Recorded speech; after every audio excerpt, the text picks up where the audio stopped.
2024 নির্বাচন, লোকসভার নির্বাচন। আমরা জানি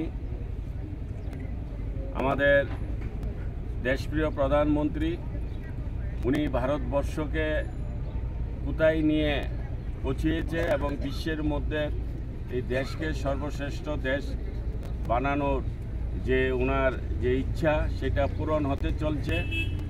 তো আমরা চাই এবারও আমাদের দেশপ্রিয় প্রধানমন্ত্রী নরেন্দ্র মোদীজিকে আমরা সবাই যেন ভোট দিই। এলাকাবাসীকে সবার ঘরে ঘরে গিয়ে আপনারা বলবেন যে আমাদের মাননীয় নরেন্দ্র মোদীজিকে আমরা ভোট দিচ্ছি। আমাদের পদ্ম চিহ্নে ভোট দেওয়া মানে হচ্ছে মাননীয় নরেন্দ্র মোদীজিকে ভোট দেওয়া। তাই আমি আমার সকল কার্যকর্তাদের কাছে আমার অনুরোধ, আপনারা প্রত্যেকের ঘরে গিয়ে গিয়ে সকলের সাথে কথা বলে জনতা যেন ভারতীয় জনতা পার্টির পদ্ম চিহ্নে ভোট দেয়।